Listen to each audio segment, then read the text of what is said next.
Dear students, in the last session, we have seen the definition of attached to earth,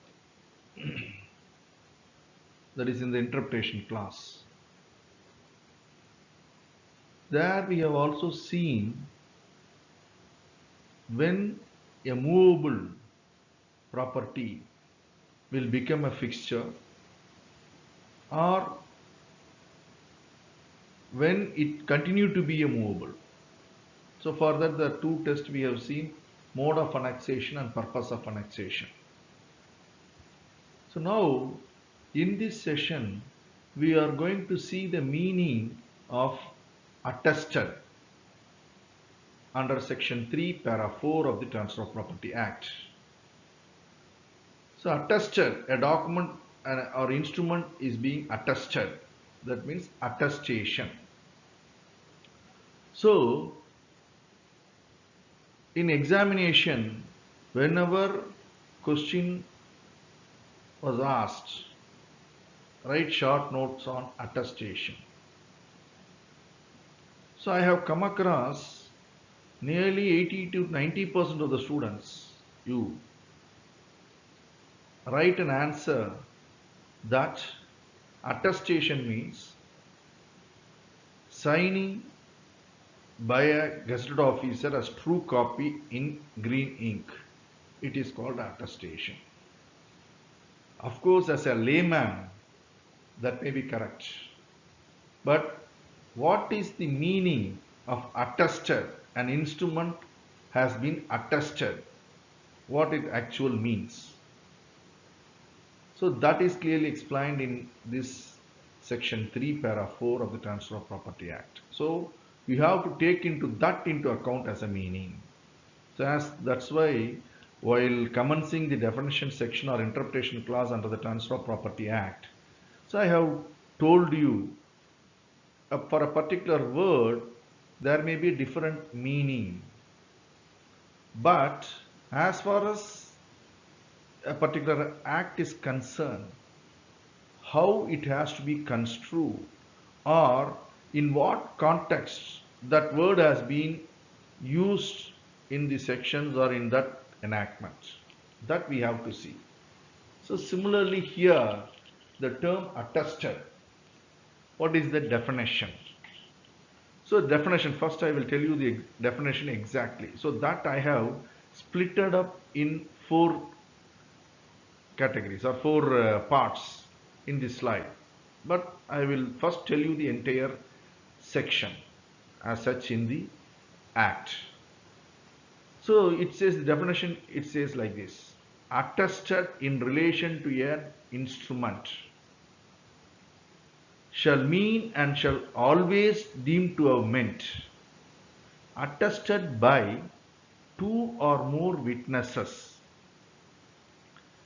each of whom have seen the executant sign or affix his mark in the instrument, or sign by such person in the presence and by the direction of the executant, and each of whom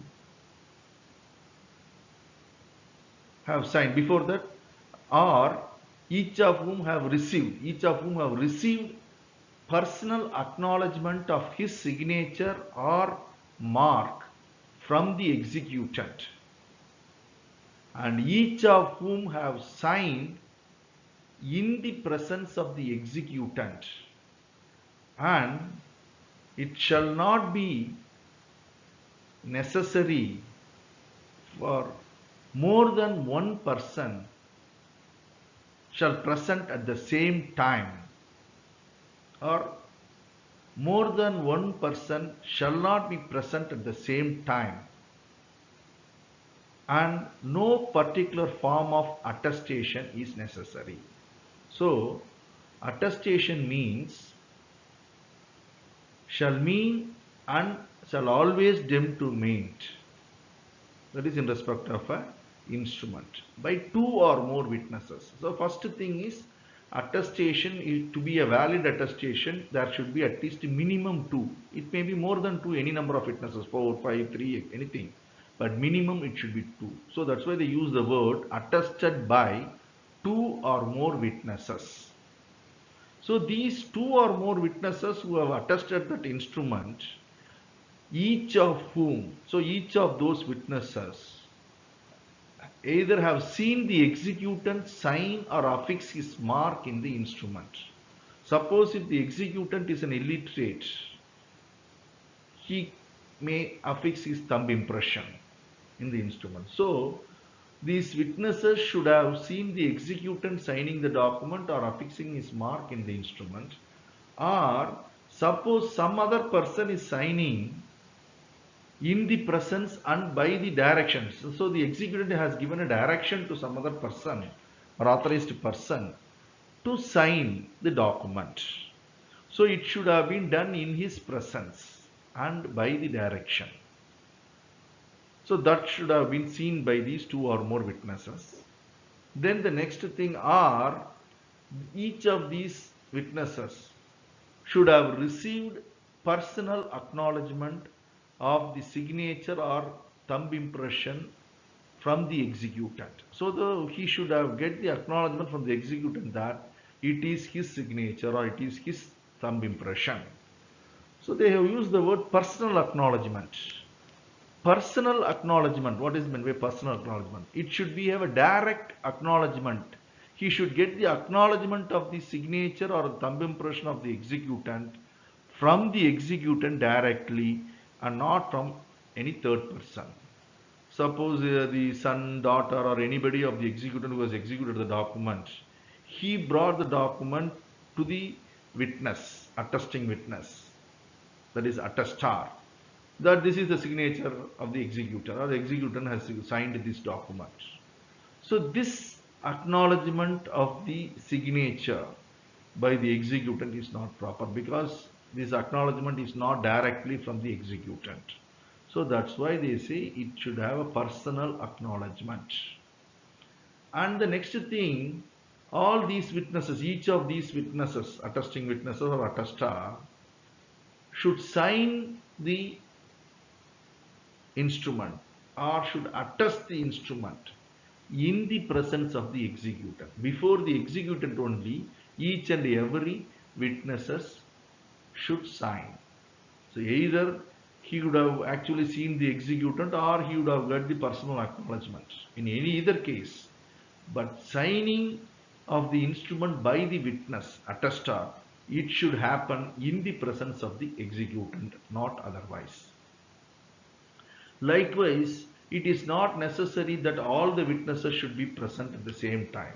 So that's why they say, it shall not be present, not more than one witnesses shall not present at the same time. So that means it is not mandatory that all the witnesses should present at the same time. Suppose the document is being executed in the house. So one witness signs there. The other witness signs in the register office. So it is not necessary that all the witnesses should be present at the same time while signing or while attesting the document. And the next one is, last one, they say, no particular form of attestation is necessary. So what is that? So no particular form of attestation is necessary. What is the form? That is, form means the format. Say for example, suppose a sale deed. The sale deed, it should have a certain clauses. Say for example, there will be words called to have and to hold, free from all encumbrances, etc. தமிழ்ல பாத்தீங்கன்னா தானாதிய வினிமய விக்கிரயங்களுக்கு உரித்தாகிய. So that means he is being given absolute right or absolute interest, and that is free from encumbrances. So certain vital clauses should be there. So they say what are all the things it should have? Parts of a deed that you will be learning in the final year. So if it is a particular kind of deed, certain parts should be there, certain clauses. Parts means therefore is certain clauses should be there. So likewise in the case of power of attorney, that also you will be learning in the conveyancing, etc. So there power of attorney, suppose if the power of attorney is coupled with interest, that is, suppose the power has been given for sale of an immovable property. So there they have fixed the sale consideration. So and the sale consideration was also been received already by the principal, and the agent is only has to execute the sale deed. Then in that case, what is happening? He has to only register the document, nothing else. So here it is more or like a sale. In that case, the stamp duty payable for the power of attorney is entirely different. Suppose the sale consideration has not been received by the principal. So only enter into an agreement, or without even any agreement, he has given a power to a agent, power agent or power of attorney to take steps to sell the property. So in that case, the power of attorney has to negotiate, or he has to fix the person who is going to purchase the property, and he has to negotiate with him. So he has to do all the actions. For this the power has been given. So for that the stamp duty is minimum, that is 100 rupees stamp paper, that is sufficient. Stamp duty is 100 rupees. And it requires registration, that is entirely different issue. So here in such a cases there must be two mandatory clauses in the power of attorney. One, there should be a specific clause saying that there is no consideration received by the principal who is executing the power in favor of the attorney, power of attorney. He has not received any sale consideration. So no consideration has been passed in this power of attorney deed. So that clause should be there. And likewise, there must be an undertaking or assurance by the power agent that he will render proper accounts to the principal. So because he is going to receive the sale consideration at a later part, that is subsequent to the execution of the power of attorney. So what are all the amounts which he has received, for that he has to render proper accounts. So these are the two clauses it should be. So it says what are the things it should have, or what are the classes that should be in a particular deed. So that is, they call as parts of a deed we will be learning in the final year or fourth year. So likewise in the final also you will be learning about the drafting, pleading and conveyance. Drafting, in that drafting of a plaint, suppose for a recovery of a money suit, the suit has to be filed. So suit has to be filed means that is the pleading should be in the plea of the plaintiff should be in the form of a plaint. It is called as a plaint.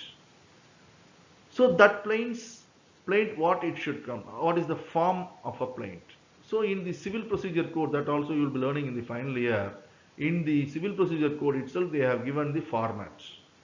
Plaint means how it should be, that is, first it should be the name of the court where you are filing the case, then nomenclature of the case, that is OS, original suit. If it is high court, it is a civil suit, CS. Suppose if it is an appeal, AS. So likewise it goes. So in the plaint means it should be OS, that is nomenclature of the case. Suppose original petition means OP. So then there must be a cause title, that is short cause title, names of the parties, plaintiff, defendant, etc. Then long cause title, they say, with full description, age, father's name, address, everything. So that is called as full cause title with address for service. And then the facts of the case. What is the facts of the case? Then thereafter a cause of action. So what is the cause for filing of this suit? That is cause for taking action, cause of action. Then the next thing is with respect to the court fees payable, jurisdiction and court fee, and then prayer, that is a relief sought for, then the documents filed, documents read upon, and statement of registered address, etc., all those things, and also schedule about the property. So it should be in a particular format. So likewise, there is no particular form for attestation is necessary. There is no particular format or form. So at the end of the document on the left hand side, if both the person signs and gives the address and father's name, that itself is sufficient. That is, normally it is being followed. So there is no specific format for attestation or attested. So this is the meaning of attested. In the next slide, we are going to see this term or meaning of attested was inserted only in the 1926. Of course, the Transfer of Property Act has been enacted in the year 1882, but this word or meaning of this word was inserted only in 1926.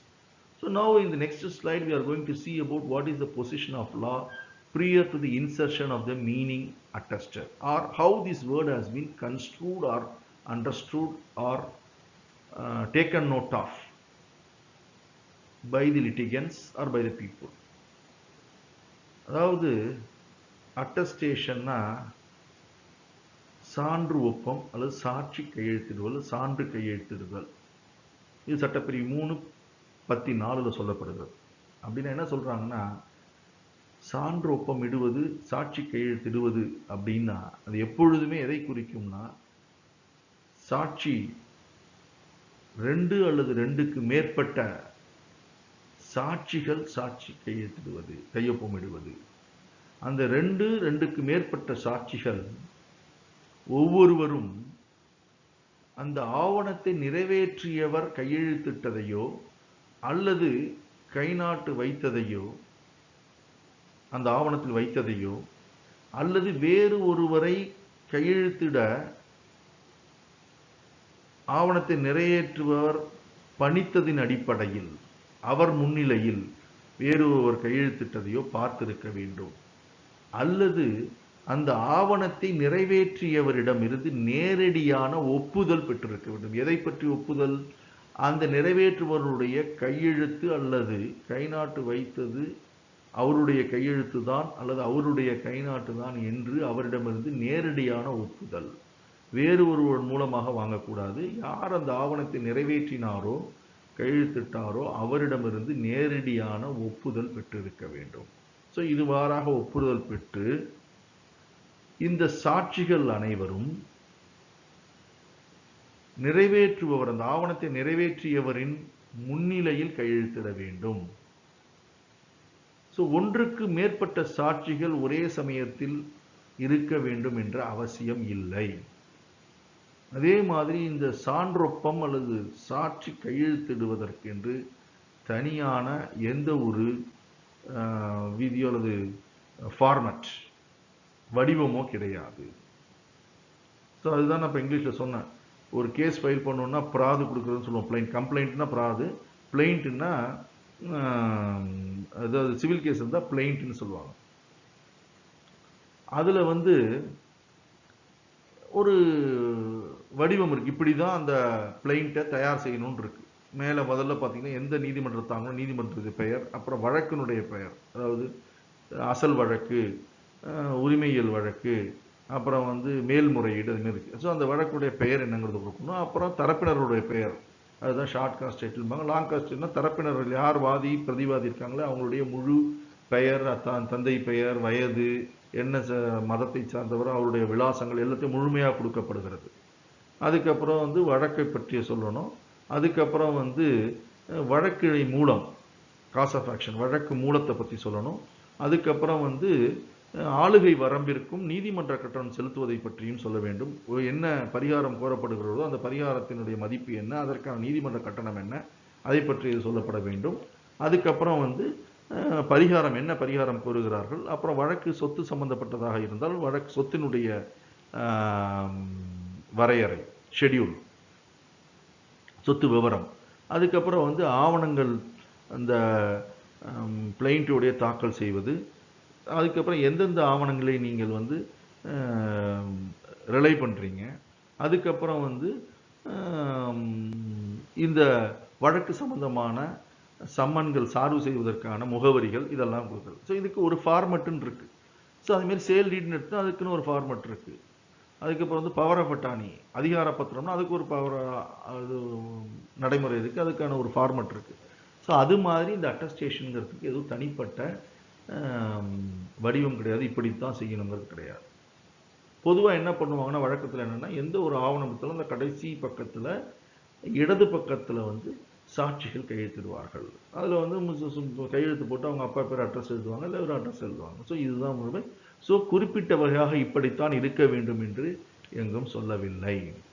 So இதுதான் இந்த ஸ்லைடில் பார்த்தோம். இந்த பொருள் உள்ள அந்த attested சாட்சி கையெழுத்திடுவது, கையொப்பம் இடுவது, இல்லை சான்று கையொப்பம், சாட்சி கையொப்பம் அப்படிங்கிற இந்த வார்த்தைக்கான பொருள் வந்து இந்த சொத்துரிமை மாற்றுச் சட்டத்தில் 1926 தான் கொண்டு வந்தாங்க.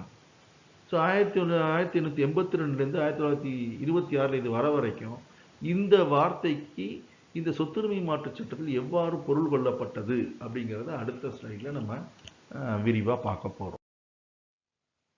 As I just now told you, the definition attested was inserted in the Transfer of Property Act only in the year 1926. So we are going to see about the law which was prevailing prior to this insertion in 1926, and also what was followed, that is the law laid down by the Privy Council, that is in the Shamupatra versus Abdul Qadir case. The law was laid down, that is being followed till 1926.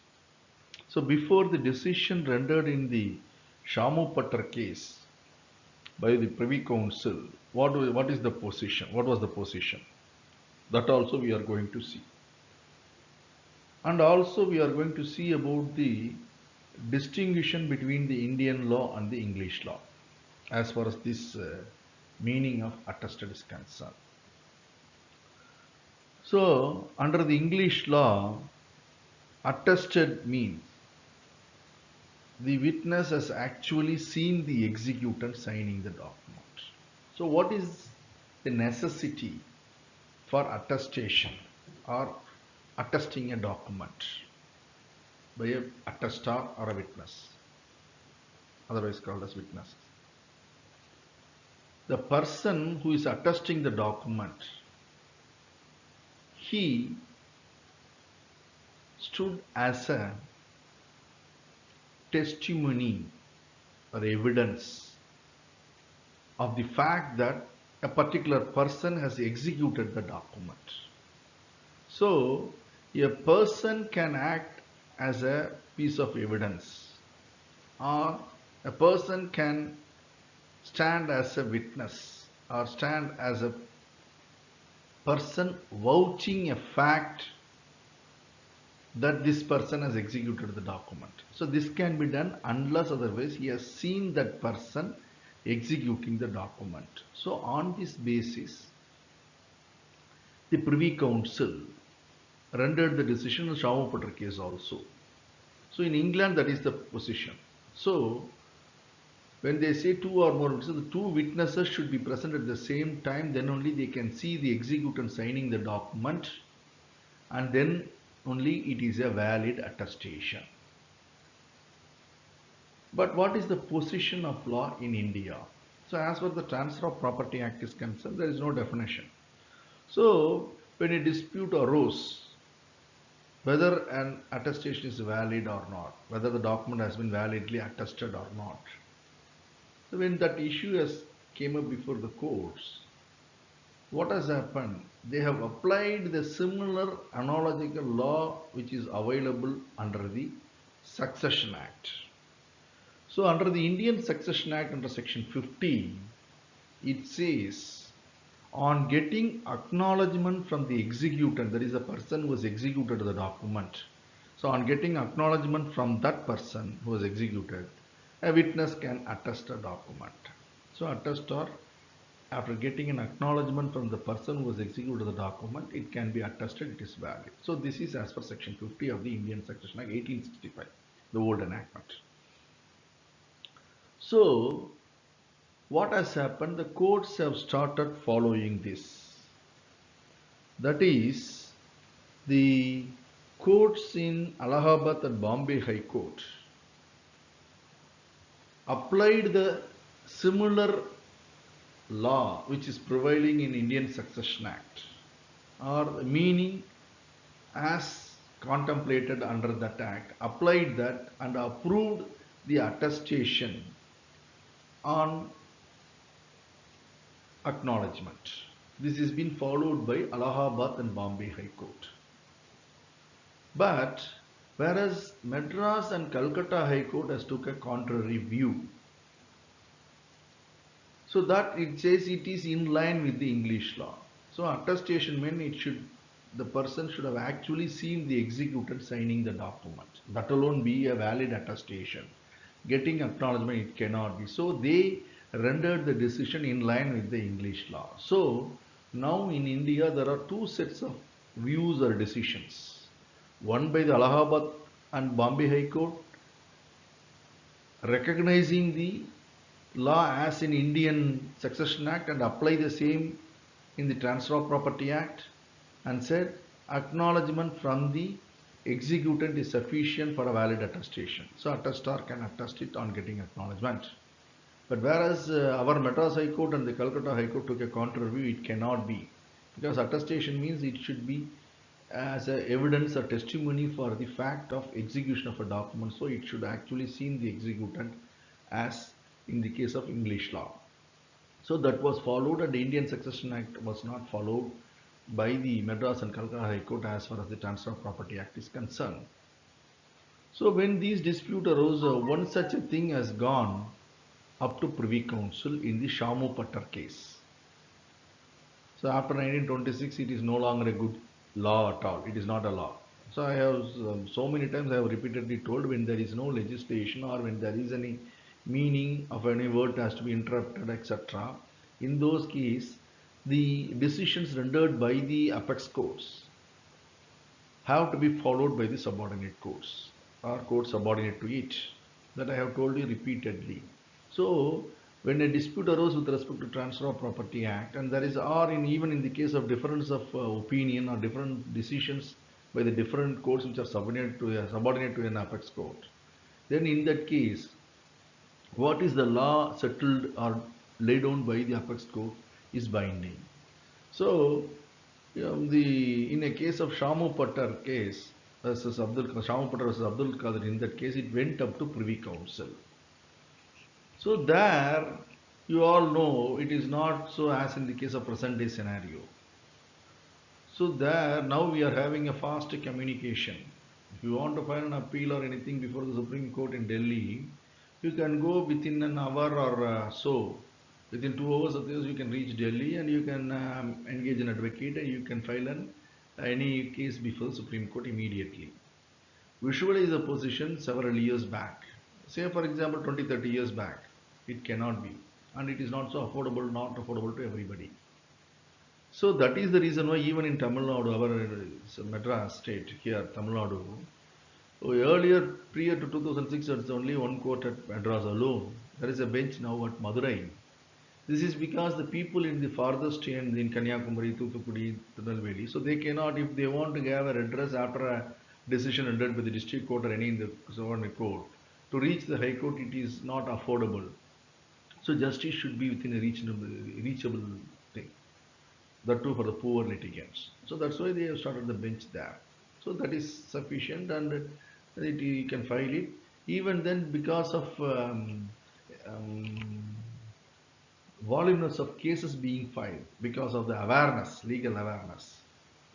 So that I used to say, Consumer Protection Act remedy is there. In those days, say, visualize about 20 years or 30 years back when that act has come into force. So normally what people do, suppose in the buses, there at the time the tickets are at 15, 20 paise, 25 paise, like that.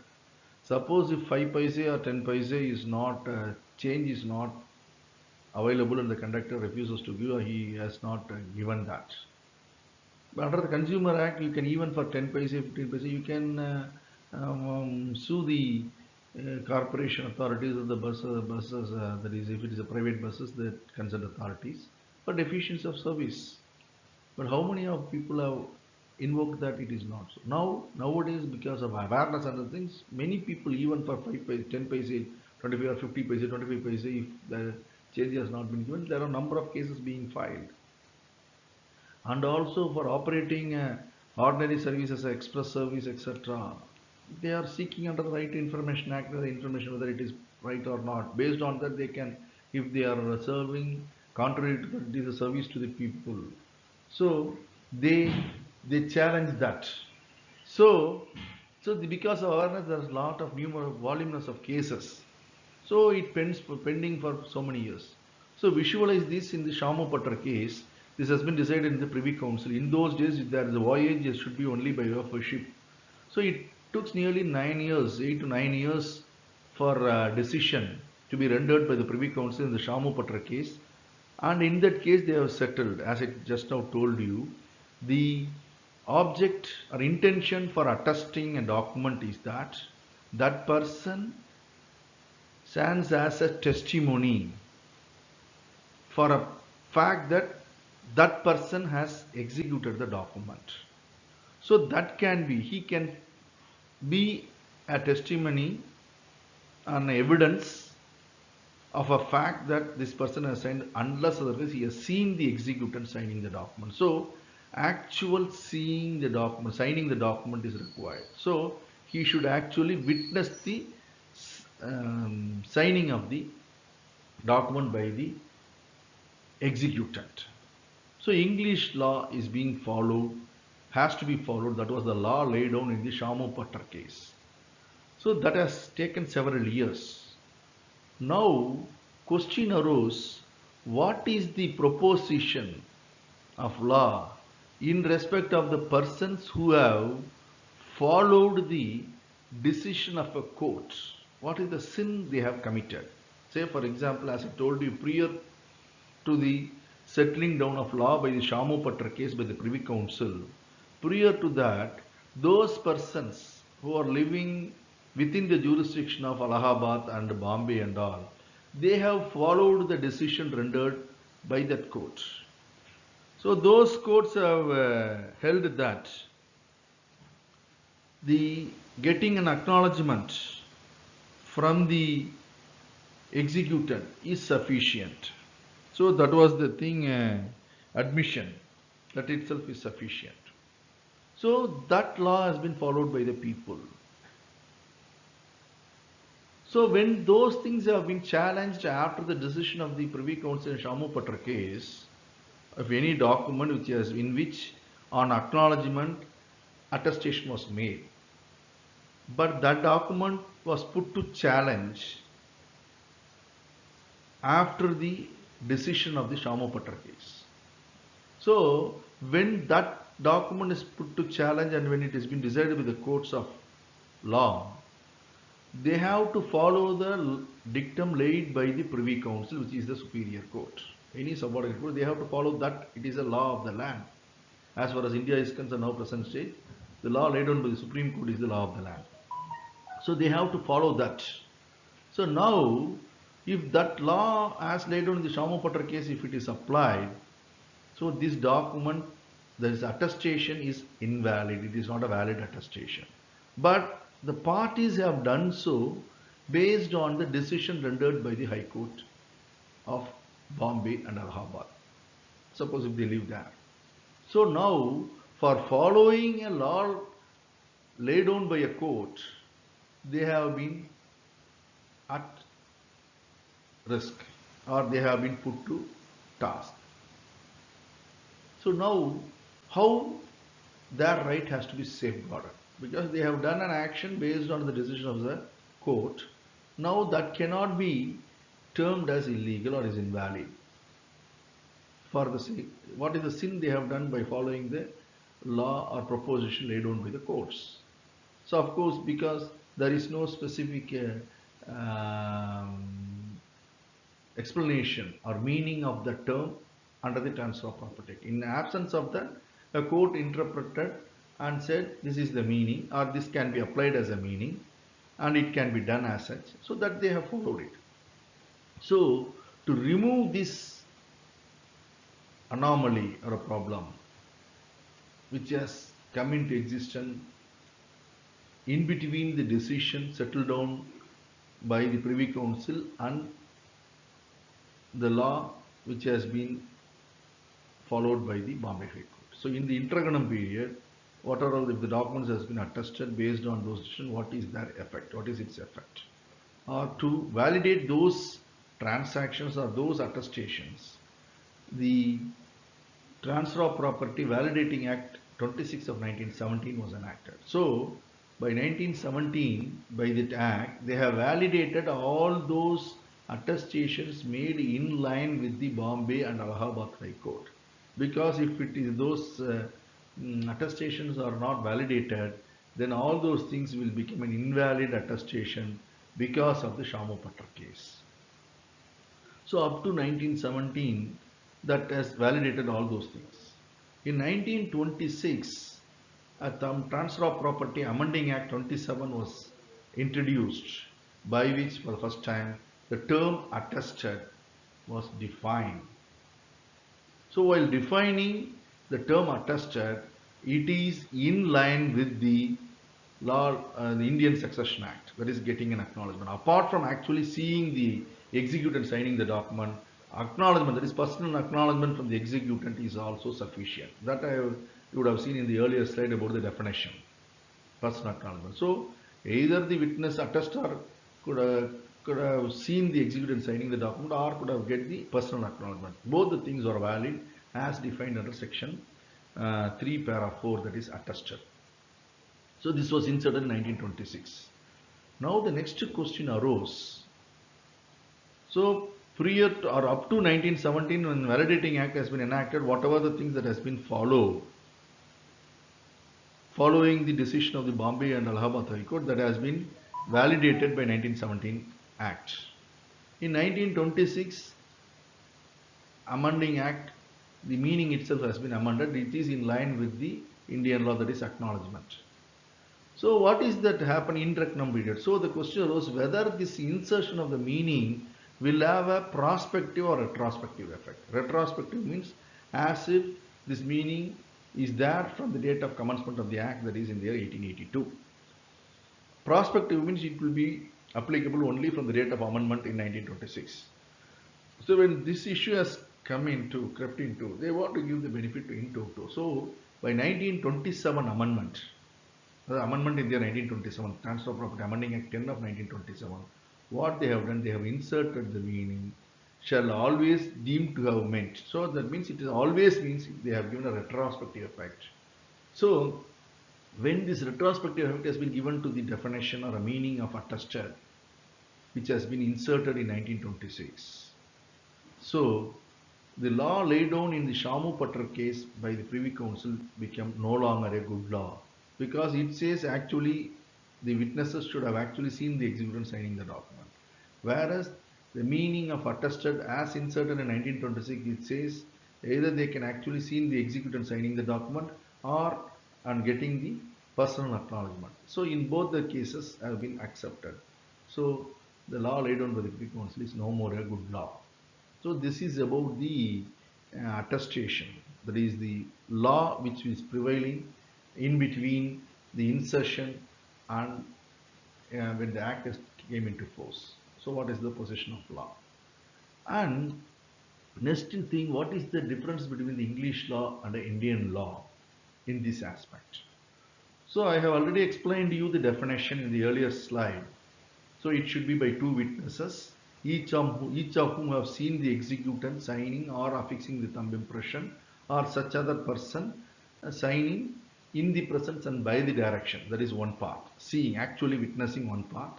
Second thing, getting a personal acknowledgement from the executor. This is the thing. So, but whereas English law, they should have actually seen the executant. So the first and foremost difference is, in English law, each and every attesting witness should have witnessed the executant signing the document or executing the document. So as far as India is concerned, it is not so. Even on acknowledgement, it can be done. This is the first difference. Second one, it is a corollary to this difference. So when you say each of the witnesses should actually seen the executant signing the document, it means all the witnesses should be present at the same time. So when you are executing a document, there is a person prepares a sale deed. So the seller has to sign the document. Execution means he has to sign the document in each and every page. So he is signing the document. So in English law, each of the witnesses should have seen the executant executing the document. Executing means signing the document. So a person can sign the document only once. So for whenever each and every witness comes, he cannot keep on signing one signature after another signature. So he can sign only once. It may be for any number of pages. He can sign only once in each page. So that means all the witnesses should actually present at the same time.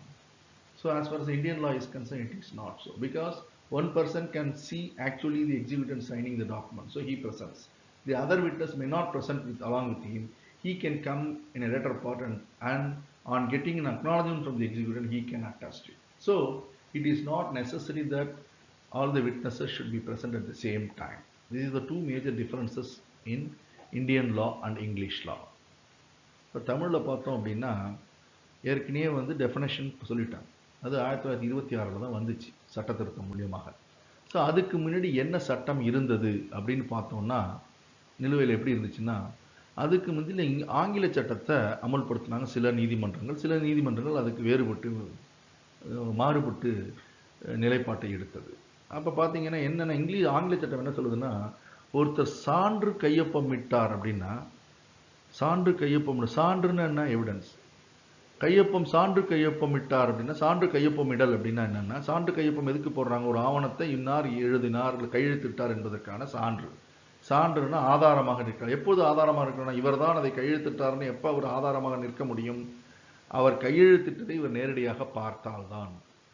So அதனால ஆங்கில சட்டப்படி என்ன சொல்றாங்க, ஆங்கில சட்டத்தில் என்ன சொல்றாங்கன்னா, சான்று கையொப்பம் இட வேண்டும் என்றால் சான்று கையொப்பம் இடுபவர் அந்த ஆவணத்தை கையெழுத்திடுவதை பார்த்திருக்க வேண்டும்.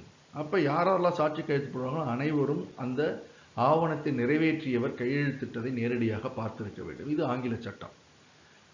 இந்தியாவில் இந்திய இறங்குரிமை சட்டம் 1865 இருக்கு. அதுல சட்டப்பிரிவு 50 என்ன சொல்லுது அப்படின்னா, அந்த நிறைவேற்றுபவர் கையெழுத்திட்டார் இல்லையா, அந்த நிறைவேற்றுபவரிடமிருந்து நேரடியான ஒப்புதலை பெற்று சான்றொப்பம் இடலாம், சான்று கையெழுத்திடலாம் அப்படின்னு அந்த சட்டம் சொல்லுது. ஸோ அப்போ சொத்துரிமை மாற்று சட்டத்தில் சான்றொப்பு கையொப்பமிடுங்கிறதுக்கான பொருள் என்ன அப்படிங்கிறது சொல்லப்படவில்லை. அது முதல்ல 1926 உட்புகுத்துறாங்க. ஸோ அப்போ என்ன பண்ணுறாங்கன்னா, பாம்பே உயர்நீதிமன்றமும் அலகாபாத் உயர்நீதிமன்றமும் என்ன பண்ணுறாங்கன்னா, இந்திய இறங்குரிமை சட்டத்தில் சொல்லியிருக்கிறத பொருத்தி சொத்துரிமை மாற்று சட்டத்துக்கும் அதை பொருத்தலாம்னு சொல்லி, ஸோ நிறைவேற்றுபவருடைய ஒப்புதலுடன் நேரடியான ஒப்புதல் பெற்று கையெழுத்திட்டால், சாட்சி கையெழுத்திட்டால் அது செல்லும் என்று தீர்ப்பு வழங்கப்பட்டது. ஆனால் சென்னை உயர்நீதிமன்றமும் கல்கத்தா உயர்நீதிமன்றமும் வேறுபாடான நிலையை எடுத்தது. ஆங்கில சட்டம் எவ்வாறோ அவ்வாறு. ஸோ ஒருத்தர் ஒரு ஆவணத்தில் கையெழுத்திட்டதுக்கு சான்று கையொப்பம் இடுகிறார் என்றால் அந்த ஆவணத்தை நிறைவேற்றியவர் அவர்தான் கையெழுத்திட்டார் என்பதை நேரடியாக பார்த்திருக்க வேண்டும் என்ற நிலைப்பாட்டை சென்னை உயர்நீதிமன்றமும் கல்கத்தா உயர்நீதிமன்றமும் எடுத்தது. ஸோ இப்போ வெவ்வேறு நீதிமன்றங்கள் வெவ்வேறு நிலைப்பாடு எடுத்தோன்னே இப்போ இதுக்கான தீர்வு என்னன்னா, அதுக்கு மேலே உயர இருக்கின்ற நீதிமன்றங்கள் முடிவு பண்ணும். அந்த காலத்தில் வந்து பிரிவி கவுன்சிலில் தான். ஸோ அவ்வாறான ஒரு வழக்கு ஷாமு பட்டருங்கிற வழக்கு பிரிவி கவுன்சிலுக்கு போகுது. அந்த பிரிவி கவுன்சிலில் போய் அது முடிவு தெரிந்து வருவதற்கு பல ஆண்டுகள் ஆகுது, 8-9 வருஷங்கள். இப்போ மாதிரி ஈஸியாக உடனே போயிட முடியாது. இப்போ இங்கிலாந்துக்கு போகிறதுனால 2 நாளில் போயிடலாம். அந்த காலத்தில் போனோம்னா பல நாட்கள் பல மாதங்கள் ஆகும். ஸோ அப்போ அங்கே வழக்கு போகும்போது வழக்குகளும் நிலுவையில் நிறையா இருக்கும்போது இந்த காலத்தில் தேங்கி நிற்கிது, பல ஆண்டுகளாவது வழக்கு முடிவதற்கு. அந்த காலத்தில் சென்றடைவதற்கான காலதாமதங்கள் இருந்தது, மற்றதெல்லாம் இருந்ததுனால பல காலங்களாக நீண்டது. ஸோ அப்படி இந்த ஷாமுப்பட்ட வழக்கு கிட்டத்தட்ட 9 ஆண்டுகளுக்கு மேலே இருந்து நிறைவடைந்தது. அதில் என்ன சொன்னாங்கன்னா, ஆங்கில சட்டத்தில் என்ன சொல்லப்பட்டிருக்கிறதோ அதை தான் பின்பற்றினார்கள். அதாவது நேரடியாக பார்த்திருக்க வேண்டும். சாட்சி கையெழுத்திடுவர் சாட்சி கையொப்பமிடும் என்றால் சாட்சி கையெழுத்திடுவர் அந்த ஆவணத்தை நிறைவேற்றுவர் கையெழுத்திட்டதை நேரடியாக பார்த்திருக்க வேண்டும் என்று தீர்ப்பு வழங்கப்பட்டது. ஸோ இப்போ வந்து சென்னை உயர்நீதிமன்றமும் அலகாபாத் நீதிமன்றமும் கொடுத்த தீர்ப்பை பின்பற்றியது, அதை உறுதி செய்தது பிரிவி கவுன்சில். ஸோ இப்போ பாம்பே அண்ட் அலகாபாத் ஹைகோர்ட் சொன்ன தீர்ப்பு செல்லாதுன்னு ஆயிடுச்சு. இப்போ நான் என்ன சூழ்நிலை என்ன ஆகுது அப்படின்னா, இந்த தீர்ப்பு வருவதற்கு முன்பு வரை ஷாமுப்பட்டர் வழக்கில் பிரிவி கவுன்சில் தீர்ப்பு வர்றதுக்கு முன்னாடி வரைக்கும் அந்த பாம்பே ஹைகோர்ட்டில் அங்கே இருக்கிற பகுதியில் இருக்கிறவங்களை பொறுத்த வரைக்கும் பாம்பே உயர்நீதிமன்றத்தில் சொல்லப்படுற வழக்குகள் சட்டங்கள் செல்லுபடியாகும். அதுமாதிரி அலகாபாத்லேயும் அதே மாதிரி. ஸோ அப்போ ஒரு நபர் அந்த பாம்பே உயர்நீதிமன்றத்துக்கு கீழ் ஆளுகை வரம்பிற்கு கீழ் வருகின்ற நபர் ஒரு ஆவணத்தில் சாட்சி கையெழுத்திடுகின்ற பொழுது பாம்பே உயர்நீதிமன்றம் இவ்வாறாக சொல்லப்பட்டிருக்கிறது. அதாவது ஒப்புதல் பெற்று கையெழுத்திட்டவரிடமிருந்து நிறைவேற்றியவரிடம் ஒப்புதல் பெற்று சான்று கையொப்பமிடலாம் அல்லது சான்று கையொப்பமிடுவது செல்லும் என்ற கூற்றை எடுத்துக்கொண்டு சட்டத்தை எடுத்துக்கொண்டு அவர் எழுதுகிறார், கையெழுத்து போட்டுறாரு. இப்போ ஷாமுப்பட்டர் கேஸ் வந்ததுக்கு பிறகுதான் அவர் எந்த ஆவணத்தில் கையெழுத்திட்டாரோ அந்த ஆவணம் பிரச்சனைக்காக நீதிமன்றத்துக்கு வருது. இப்போ நீதிமன்றத்துக்கு வரும்போது நீதிமன்றம் எந்த நிலைப்பாடு எடுக்கும்? அன்றைய தேதியில் வழங்கப்பட்ட தீர்ப்பு முன் தீர்ப்பு என்ன இருக்கோ அதைத்தான் பின்பற்ற வேண்டும். அன்றைய தேதியில் ஷாமுப்பட்டர் வழக்கு நிலுவையில் தீர்ப்பு வழங்கப்பட்டு விட்டது. பிரிவி கவுன்சில் சொல்லிட்டாங்க, நேரடியாக பார்த்திருந்தால்தான் சட்டப்படி செல்லும், சான்று கையொப்பமிடல் சட்டப்படி செல்லுபடியாகும் அப்படின்னு சொல்லிட்டாரு. ஸோ இப்போ ஒரு நீதிமன்றத்தை சொன்னதை பின்பற்றி செய்த செயலுக்கு இப்போ அதுவே அவருக்கு வினையாக வந்து நிற்கிறது. இப்போ இதுக்கு என்ன பரிகாரம், எப்படி அவருடைய பிரச்சனையை தீர்வு காணலாம் அப்படின்னப்ப என்ன பண்ணாங்கன்னா, வேலிடேட்டிங் ஆக்ட் 1917 1917 என்ன பண்ணுறாங்க, சொத்துரிமை மாற்றம் வேலிடேட்டிங் ஆக்ட்னு ஒன்று கொண்டு வராங்க. என்ன பண்ணுறாங்க, இந்த பாம்பே அலகாபாத் நீதிமன்றத்தை பின்பற்றி இந்த ஷாமுப்பட்டர் வழக்கு வருவதற்கு முன்பாக தீர்ப்பு, அதாவது அதை பின்பற்றி சான்று கையொப்பமிட்டிருந்தால் அது செல்லும், அவ்வகையான சான்று கையொப்பங்கள் எல்லாம் செல்லுபடியாகும்னு ஒரு திருத்தம் கொண்டு சட்டம் கொண்டு வந்து அதில் மூலமாக சொல்லிடுறாங்க. அதுக்கப்புறம் 1926 சான்று கையொப்பமிடல்லாம் என்னங்கிற பொருளையே உட்புகுத்திடுறாங்க சொத்துரிமை மாற்று சட்டத்தில். இப்போ அது உட்புகுத்தது பிறகு அதுக்கப்புறம் வந்து ஒப்புதல் பெற்று சான்று கையொப்பமிட்டால் அது செல்லுபடியாகும். ஸோ அப்போ 1917 1926 வரைக்கும் இடைப்பட்ட காலத்தில் மட்டும்தான் அது செல்லாது. இப்போ என்ன சூழ்நிலை அப்படின்னு பார்க்கும் பொழுது, இந்த சட்டம் ப்ராஸ்பெக்டிவா ரெட்ரோஸ்பெக்டிவா பின் தேதியிட்டு அமல்படுத்தப்படுமா? இந்த சட்ட திருத்தம் மூலியமாக இந்த சான்று கையொப்பமிடல் என்பதற்கான பொருள் வந்து பின்னிட்ட தேதியிலிருந்து அமலில் இருக்குமா, இல்லை திருத்தம் கொண்டு வந்த தேதியிலிருந்து அமலில் இருக்குமா அப்படின்னு பார்க்கும் பொழுது பிரச்சனை, சர்ச்சை எழுந்த பொழுது என்ன பண்ணாங்க, 1927 இன்னொரு சட்ட திருத்தம் கொண்டு வந்தாங்க. சட்டப்பிரிவு இது ஆக்ட் 10 மொழியாக என்ன பண்ணாங்கன்னா திருத்த சட்டம் கொண்டு, சொத்துரிமை மாற்று திருத்த சட்டம் 10ன்னு ஒன்று கொண்டு வந்தாங்க 1927. அதில் என்ன சொன்னாங்கன்னா, இது பின் தேதியிட்டு அமலில் வரும். அதாவது இந்த சான்று கையொப்பமிடல் என்பது 1926 உட்புகுத்தப்பட்டாலும், சொத்துரிமை மாற்று சட்டத்தில் உட்புகுத்தப்பட்டாலும் அது 1882 இருந்ததாக கருதப்படும். ஸோ அப்போ சொத்துரிமை மாற்று சட்டத்தை பொறுத்தவரை 82 ஆவணங்கள் கையெழுத்து போட்டதாக இருக்கலாம், அல்லது 1917 1926 இடைப்பட்ட காலத்தில் கையெழுத்து போட்டதாக இருக்கலாம். எதுவாக இருந்தாலும் ஒப்புதல் பெற்று கையெழுத்து இட்டு இருந்தாலும் அந்த சான்று கையொப்பம் அல்லது சான்று கையொப்பமிட்டது செல்லுபடியாகும் என்று தீர்ப்பு அது முடிவுக்கு வரப்பட்டது. ஸோ அதுதான் 1927 சட்ட திருத்தம் பின்னோக்கி அதை அமலுக்கு கொண்டு வந்தது. இது வந்து சட்ட திருத்தத்தில் உள்ளது. இதில் இப்போ அடுத்து என்ன பார்ப்போம், ஆங்கில சட்டத்துக்கு இந்திய சட்டத்துக்குள்ள வேறுபாடு என்னன்னு பார்க்க போகிறோம். ஏற்கனவே டெஃபனேஷனில் விளக்கமாக சொல்லிட்டேன் உங்களுக்கு போன ஸ்லைடில். என்னென்னா, அது 2 அல்லது 2க்கு மேற்பட்ட சாட்சிகள் வந்து சான்று கையொப்பமிட வேண்டும் எந்த ஒரு ஆவணத்துக்காக இருந்தாலும். அந்த சாட்சிகள் வந்து நேரடியாக கையெழுத்திட்டதை பார்த்திருக்க வேண்டும், அல்லது கை நாட்டு வைத்ததை பார்த்திருக்க வேண்டும், இல்லை வேறொரு நபர் கையெழுத்திட்டு இருந்தால் அவர் வந்து அந்த நிறைவேற்றியவருடைய அறிவுறுத்தலின் பேரில் அவர் முன்னிலையில் கையெழுத்திட்டார் என்பது கையெழுத்திட்டதை பார்த்திருக்க வேண்டும். இது இல்லைன்னா நேரடியான ஒப்புதல் பெற்றதுன்னு பார்த்துட்டோம். ஸோ இப்போ முதல் டிஃபரன்ஸ் பார்த்தீங்கன்னா, ஆங்கில சட்டத்தை பொறுத்த வரைக்கும் எல்லாருமே நேரடியாக பார்த்திருக்க வேண்டும். ஸோ எத்தனை விட்னஸ் சாட்சிகள் தான், 2 3 எத்தனை சாட்சிகள் தான், அத்தனை சாட்சிகளும் நேரடியாக ஆவணம் நிறைவேற்றுபவர் கையெழுத்திட்டதை பார்த்திருக்க வேண்டும். இந்திய சட்டத்தில் அப்படி இல்லை. நேரடியாகவும் பார்த்துருக்கலாம், ஒருத்தர் வந்து வாய்மொழியாக ஒப்புதல் பெற்று கையெழுத்திட்டிருக்கலாம். ஸோ ரெண்டுமே தேவை. ஸோ நேரடியாக பார்த்திருக்க வேண்டும் என்ற கட்டாயம் இல்லை இந்திய சட்டத்தில். இது முதல் டிஃப்ரென்ஸ், ரெண்டுக்கும் உள்ள வேறுபாடுகள். ரெண்டாவது வேறுபாடு என்ன, முதலுடைய தொடர்ச்சி என்ன அப்படின்னா, முதல்ல என்ன சொல்லியிருக்காங்க, ஆங்கில சட்டத்தை பொறுத்த வரைக்கும் எல்லா சாட்சிகளும் நேரடியாக பார்த்திருக்க வேண்டும், அதாவது நிறைவேற்றுவோர் கையெழுத்திடுவதை. அப்போ ஒரு கிரையப்பத்திரம் எழுதுறாரு, நான் விற்கிறேன், சொத்தை விற்கிறேன், நான் கிரையப்பத்திரம் எழுதுறேன். இப்போ எழுதி கையெழுத்து போடும்போது ஒரு நட தான் கையெழுத்து போட முடியும். ஒரு 10 பக்கத்தில் கையெழுத்து போட்டாலும் 10 கையெழுத்து போடணும்னாலும் ஒவ்வொரு பக்கத்தும் ஒரு கையெழுத்து தான் போட முடியும். ஸோ அதை நேரடியாக பார்த்துருக்கணும்னா, இப்போ 2 விட்னஸ் இருக்காருன்னா, ஒருத்தர் இருந்தாருன்னா கையெழுத்து போடும்போது ஒருத்தர் தான் பார்க்குறாரு அப்படின்னா, இன்னொருத்தர் பார்க்கறத இன்னொரு நான் கையெழுத்து போட முடியாது. ஸோ அப்போ என்ன ஆகுது, எத்தனை பேர் சாட்சி கையெழுத்து இருந்தாலும் சான்று கையொப்பமிட வேண்டும் என்றாலும் அந்த சான்று கையொப்பமிடுவோர் அனைவரும் ஒரே சமயத்தில் இருக்க வேண்டும். அந்த கையெழுத்திடுகின்ற சமயத்தில் ஒரே சமயத்தில் இருக்க வேண்டும். இப்போ இந்தியன் சட்டத்தில் அப்படி தேவையில்லை. சான்று கையொப்பமிடுபவர்கள் அனைவரும் ஒரே சமயத்தில் இருக்க வேண்டும் என்ற அவசியம் இல்லை. ஸோ ஒருத்தர் கையெழுத்து போடுவதை நேரடியாக பார்த்து சான்று கையெழுத்து இடலாம், கையொப்பமிடலாம். இன்னொருத்தர் அதுக்கப்புறம் வந்து அவர்கிட்ட நேரடியாக ஒப்புதல் பெற்று இதுதான் என்னுடைய கையெழுத்து தான், நான் தான் கையெழுத்து போட்டேன் என்று அவரிடமிருந்து நேரடியாக அந்த ஒப்புதலை பெற்று கையெழுத்து இடலாம், சான்று கையொப்பமிடலாம். ஸோ இதுதான் மேஜராக 2 வேறுபாடுகள். இப்போ அடுத்த ஸ்லைடில் நம்ம என்ன பார்க்க போகிறோம்னா, இந்த சான்று கையொப்பம் இடுபவருக்கு ஏதாவது தகுதிகள் இருக்கா, அப்புறம் இந்த சட்டப்பிரிவு 3/4 சொல்லியிருக்கிறதன் அடிப்படையில் இந்த ஒரு சான்று கையொப்பமிடல் எப்பொழுது வேலிட், சட்டப்படி செல்லக்கூடிய சான்று கையொப்பமிடல் அப்படிங்கிறதுக்கு ஆன கூறுகள் என்ன, 2 இருக்கு மெயின் கூறு, அது என்ன, அதுக்கான வழக்குகள், அதை பற்றி நம்ம பார்க்க போகிறோம். The next thing is qualifications of attestor. That is, who can be an attestor or who can attest an instrument.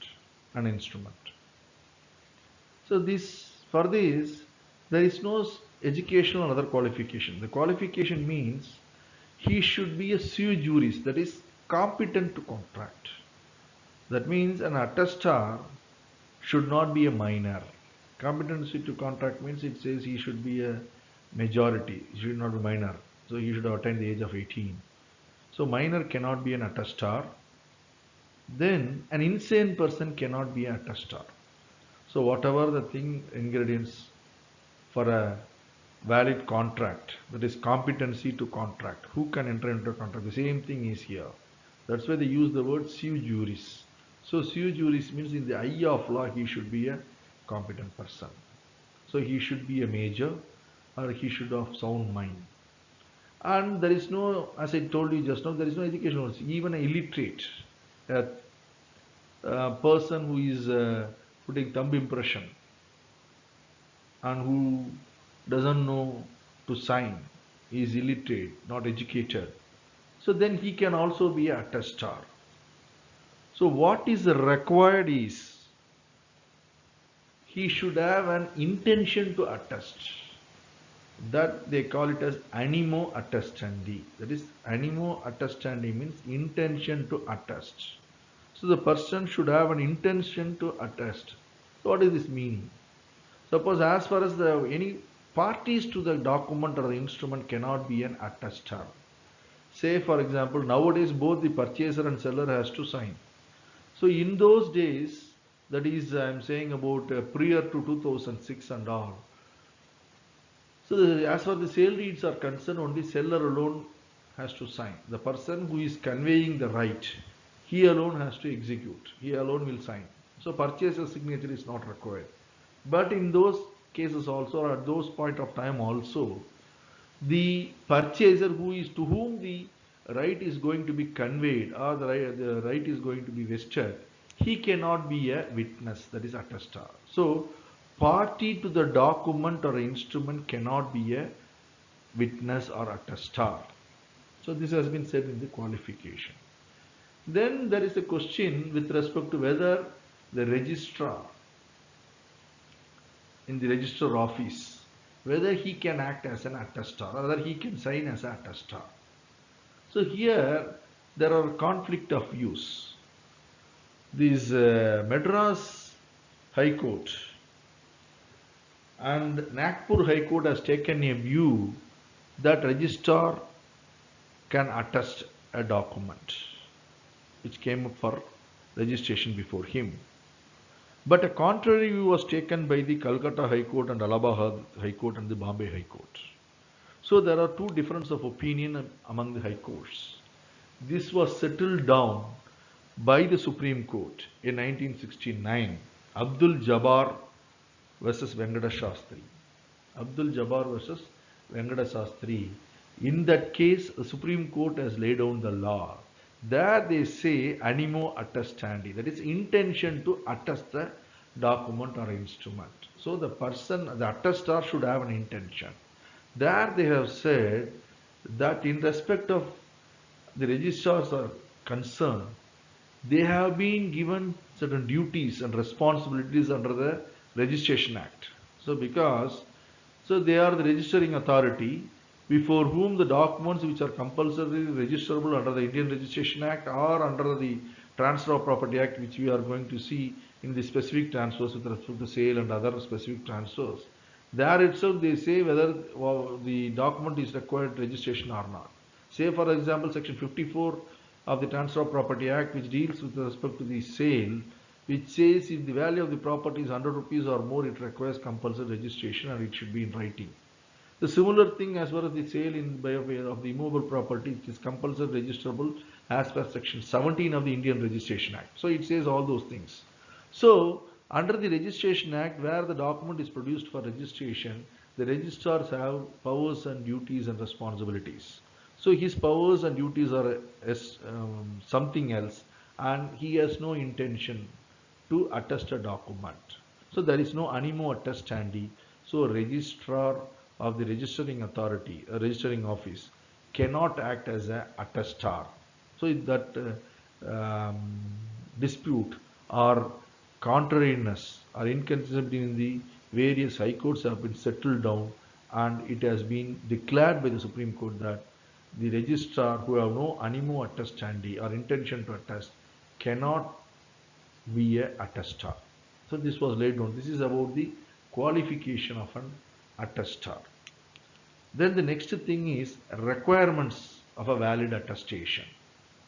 That is, the requirements of the valid attestation, it comes from the definition. In the first slide, I have explained you in detail about the definitions. That is, it attested by two or more witnesses, each of whom have actually seen the executant sign or affixing the thumb impression, or have seen some other person sign in the presence and by the direction of the executant, or received acknowledgement, personal acknowledgement from of his signature from the executant. And each of such a attestor, each of such witnesses sign in the presence of the executant, and not more than one witness shall not be necessary to present at the same time, and there is no proper form of attestation. This is the definition I have explained to you. So from that we can cull out two ingredients or requirements for a valid attestation. First thing is the attestor has to sign in the presence of the executor. That is, before the executant only they have to sign or they have to attest the document. They have to sign in the document as a witness. So it should be before the executant. Whether the attestor has actually seen the executant signing or has got the personal counsel, whatever may be the thing, but it should happen in the presence of the executant. To explain this, there are two case laws which you are going to see. The first one is Kundan Lal versus Musharrafi Begum. Here it says about a Pardashin lady who has executed the document, who was sitting behind a curtain. The attestor who is sitting on the other side of the curtain. So in between the attestor and the executant, there is a Muslim Pardashin lady, they won't come out. So they won't see the other person. So in between them there is a thin curtain. So both of them, if they wish, they can see each other. So in the attestor signs the document from the other side of the curtain, and the document was attested. So that was put to challenge, saying that the attestation is not a valid attestation because the attestor has not attested the document, or witness has not signed the document in the presence of the executant. The courts held, no, it is not so. If, because it is a thin curtain, the executor is seeing the attestor signing the document. If at all, but actually he has not seen the executor, attestor signing the document. But if she so pleases, she can very well see through the thin curtain. It is visible. So it is up to her to see the attestor signing. So they said it is amounts to signed in the presence of the executant. So attestation is valid. So this is the first case law. The second case law, Sant Lal Martin versus Kamala Prasad. The second thing, there is Sant Lal Martin versus Kamala Prasad. In that case, the facts of the case is this. That is, a scribe prepared a mortgage document. That scribe belonged to the village of the mortgagor. So So he has prepared, that scribe has prepared a mortgage deed, and on 8/4/1927, 8th April 1927, the attesting witness, attestor, who also belongs to the village of the mortgagor, has signed the document. Thereafter, on 12/4/1927, nearly 4 days after the signing of the document or the mortgage deed by the attesting witness, 4 days later on 12th, the mortgagor executed the document. Now the question whether it is a valid attestation. So these two things have been considered in this case. One is, as per the requirement, the attesting witness has not signed the document in the presence of the executant, that is a mortgagor. Another thing, the executor himself have executed the document at a later date. So attesting witness or attestor is attesting an instrument because he stands as a testimony for the execution of the document. So here attestation was made even prior to the execution of the document. So it is not at all an attestation. So it is not a valid attestation. This was the decision by the Privy Council in this case. So first, not only it should be in the presence of the executant, so only after the execution of the document, this attestor has to sign. So this is the first requirement.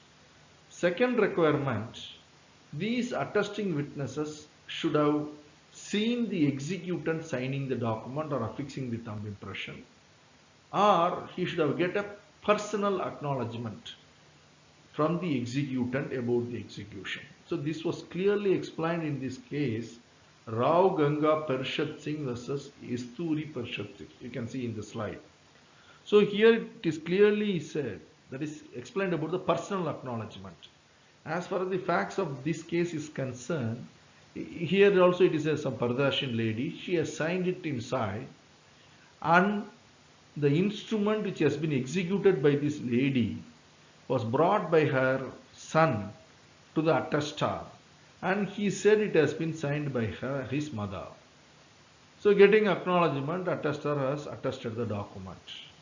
So when the validity of this attestation was questioned before the court of law, the courts categorically held. So the words used as per section 3 para 4, that is attested, more particularly with respect to the acknowledgement of execution from the executant, it should be personal acknowledgement directly from the executant. That was the thing or meaning by which it has been inserted in 1926. So the court said here this acknowledgement is from the son of the executant and not from the executant insofar as the attestor is concerned. So attestor has got the acknowledgement from the son and not from the executor. So attestation is not valid.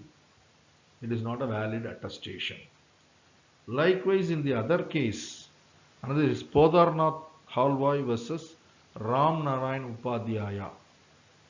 Here, with respect to whether actually seen, here the facts of this case is concerned, a executed was executing the document, signing the document. The hand of that concerned person is being seen behind, that hand is from behind the parda. The lady was put a parda. So the attesting witness could see the hand of the executant, and also he recognizes the voice of the executant. So even though that lady was put a parda, the attestor has seen the hand of the executant and also recognized the voice of that thing. So the court said that it should be construed that the attestor has actually witnessed or seen the executant signing the document, because he has recognized the voice and also seen his hand being signing the document or executing the document. So they said the attestation is a valid attestation. So this is all about the attested, meaning of attested. So it has been dealt with under section 3 para 4. So once again I will tell you, the meaning is it should be attested by 2 or more witnesses, and those witnesses either should have seen the executant signing or affixing thumb impression, or have seen some other person signs in the presence and by the direction of the executant, or has got personal acknowledgement from the executant. So this is very, very important. So this is the meaning of attested. So இப்போ இந்த சான்று கையொப்பமிடுதல் இருக்கு இல்லையா, சான்று கையொப்பமிடுதல் அந்த இடுபவருக்கு ஏதாவது qualifications, தகுதிகள் இருக்குதா, என்ன தகுதிகள் வரையறுக்கப்பட்டிருக்குன்னு பார்த்தா எந்த தகுதியும், அதாவது படிப்பு தகுதியும் அதுமாதிரி தகுதி எதுவும் நிர்ணயிக்கப்படலை. என்ன, சட்டப்படியான நபராக இருக்க வேண்டும். அப்படின்னா என்ன, காம்பிடன்சி டு கான்ட்ராக்ட், அதாவது ஒரு ஒப்பந்தம் ஏற்படுவதற்கு உகந்த ஆளாக நபராக இருக்க வேண்டும். அப்படின்னா இளவர் இருக்க முடியாது, மைனர் இளவர் இருக்க முடியாது. ஸோ உரிய வயதை அடைந்தவர் தான் சாட்சி கையெழுத்திட முடியும். அதாவது 18 வயதை தாண்டி இருக்க வேண்டும், உரிய வயதை உடையவர். அடுத்தது பார்த்தா புத்தி சுவாதீனம் இல்லாதவராக இருக்கிறவர் சாட்சி கையெழுத்து போடும்போது சாட்சியாக இருக்க முடியாது, சான்றொப்பம் இட முடியாது, சான்று கையொப்பம் இட முடியாது. மற்றபடி படிச்சிருக்கணும், படிக்காதவராக இருக்கணும், அப்படி இல்லை, கை நாட்டாக கூட இருக்கலாம், எதுவுமே தெரியாது, படிப்பறிவு இல்லாதவர் எதுவுமே தெரியாதவராக இருக்கலாம், கை நாட்டாக இருந்தால் கூட அது செல்லுபடி ஆகும். ஆனால் அந்த ஆவணத்தினுடைய தரப்பினர்கள் சாட்சியாக இருக்க முடியாது. அதுதான் ஏற்கனவே உதாரணம் இங்கிலீஷில் சொல்லும்போது சொன்னேன். ஹிந்தியில் கிரைய பத்திரத்தில் பார்த்தீங்கன்னா இப்போ 2 பேருமே கையெழுத்து போடுவாங்க, வாங்குபவங்க விற்கிறவங்க 2 பேரும் கையெழுத்து போடுறாங்க. அப்போல்லாம் விற்கிறவங்க மட்டும்தான் கையெழுத்து போடுவாங்க. அப்போ யார் வாங்குறாரோ அவர் சாட்சி கையெழுத்து போடலாம்னா போட முடியாது. ஸோ ஆவணத்தினுடைய தரப்பினர்கள் சாட்சியாக இருக்க முடியாது. ஏன் அப்படின்னா சாட்சி கையெழுத்து இடத்துக்கான எண்ணம் இருக்க வேண்டும் அப்படின்னாங்க. அப்போதான் என்னாச்சுன்னா, இந்த பதிவுத்துறை அலுவலர் இருக்கிறல்ல, ரெஜிஸ்ட்ரார், அவர் சாட்சியாக இருக்கலாமா, சாட்சி கையெழுத்திடலாமா அப்படிங்கும் பொழுது நம்ம மெட்ராஸ் ஹைகோர்ட், நாக்பூர் ஹைகோர்ட்லாம் இருக்கலாம் அப்படின்னாங்க. அதே இது பாம்பே, அலகாபாத் ஹைகோர்ட்லாம் இல்லை இருக்கக்கூடாது அப்படின்னாங்க. அதை முடிவுக்கு கொண்டு வந்தது அப்துல் ரசாக் வர்சஸ் ஜபாருங்கிற அந்த வழக்கு, அப்துல் ஜபார் வர்சஸ் வெங்கடேஷ் சாஸ்திரி அப்படிங்கிற வழக்கு. அந்த வழக்கில் உச்சநீதிமன்றம் என்ன சொன்னிச்சுன்னா, அந்த சாட்சி கையொப்பம் இடுபவருக்கு அனிமோ அட்டஸ்டாண்டிங், கையொப்பமிடும் என்ற எண்ணம் இருக்க வேண்டும். பதிவு அலுவலரை பொறுத்த வரைக்கும், அதிகாரியை பொறுத்த வரைக்கும், ரெஜிஸ்ட்ராரை பொறுத்த வரைக்கும் என்னன்னா, அவருக்கு என்று இந்திய பதிவு சட்டத்தில் அவருக்கோட அலுவல்கள் கொடுக்கப்பட்டிருக்கு, அதிகாரம் கொடுக்கப்பட்டிருக்கு, கடமைகள் இருக்கு, பொறுப்புகள் இருக்கு. வேறு டாக்குமெண்ட்டை ரெஜிஸ்டர் பண்ணது, அதுமாரி பல்வேறு பொறுப்புகள் சட்டத்தில் கொடுக்கப்பட்டுள்ளது. அதுதான் அவருக்கு செய்யறதுக்கான பணிக்கப்பட்டிருக்கிறார் அல்லது நியமிக்கப்பட்டிருக்கிறார்.